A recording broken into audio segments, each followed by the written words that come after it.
हरिद्वार के उपनगरी ज्वालापुर में पौराणिक मंदिर श्री रघुनाथ मंदिर में श्री पंचायती धड़ा फिराहेड़ियान की ओर से आयोजित श्रीमद् भागवत कथा पौष मास के दिनों में पितरों के निमित्त आयोजित की गई, जिसमें कथा व्यास श्री वासु मिश्रा द्वारा बताया गया कि जिस प्रकार से प्राणी मात्र के जीवन में पितरों का आशीर्वाद बना रहता है, ऐसे में अगर श्राद्ध पक्ष में कोई अपने पितरों के निमित्त कोई भी कार्य करने से चूक गया हो तो वह इस पौष मास में अपने पितरों के निमित्त कार्य करके उनको प्रसन्न कर सकता है।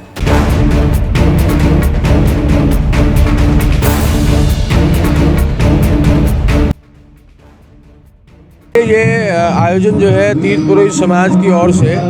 रघुनाथ सत्संग मंडल के नाम से जो बना हुआ था, उसमें आयोजन ये इस माह में कराया गया, क्योंकि देखा है पिछले 2 वर्षों से कोरोना जैसी महामारी पूरे देश में, पूरे विश्व में परेशान कर रही है। तो उसमें जिन लोगों की अकस्मात मृत्यु हो गई, जिन परिवारों को हानि हुई, उनको सामूहिक रूप से इस दिव्य स्थान का चयन करके यहाँ श्रीमद् भागवत कथा का आयोजन कराया गया, जिसके लिए अंदर सभी यजमानों के मूल पाठ और दैनिक जो पूजन है उसकी व्यवस्था की गई। साथ ही साथ श्रीमद् भागवत आचार्य श्री वासुदेव दास जी महाराज के द्वारा लगातार 7 दिन कथा का चित्रण भी किया गया और उसको सभी लोगों को श्रवण करने का अवसर प्राप्त हुआ। साथ ही इस माह को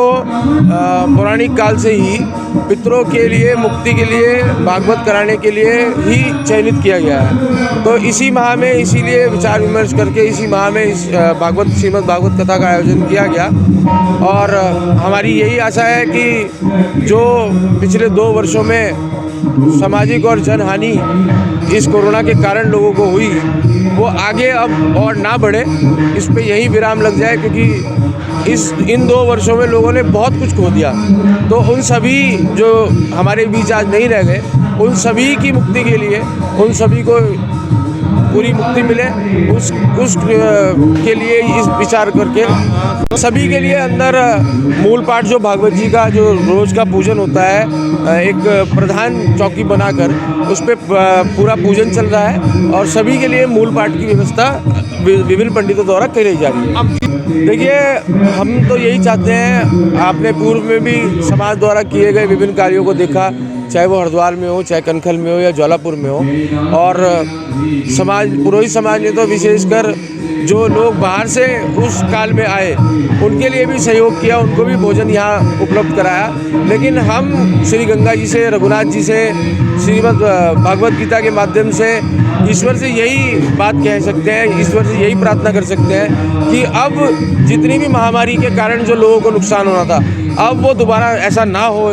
इस बीच में आगे कल जो है भागवत कथा के बाद जो महाहवन और पूर्णाहुति होगी, उसके बाद प्रसाद जब पूर्ण हो जाएगा तो उसके बाद पुनः एक बार सब लोग बैठकर विचार करेंगे कि यदि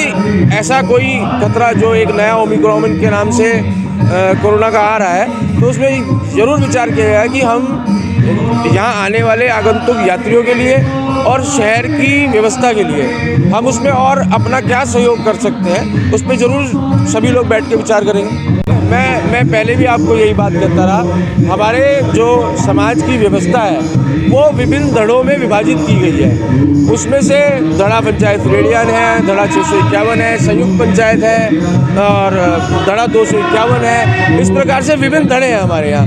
जो समाज के लोगों के बड़े बुजुर्गों द्वारा बनाए गए हैं। उनका मुख्य कार्य यही है कि वो समाज में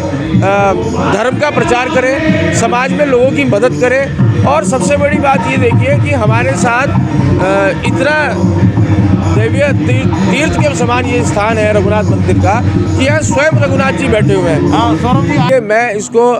नया वर्ष तो पूर्ण रूप से नहीं मानता, मेरे लिए ये व्यवहारिक नव वर्ष मैं इसको समझता हूँ। इस व्यवहारिक नव वर्ष में सभी को बहुत बहुत शुभकामनाएं। और जिस प्रकार की विपदाएं और ये आपदा जैसी स्थिति विपदा में हमने देखी पिछले 2 साल में, ये अब विश्व में कहीं भी ना हो। और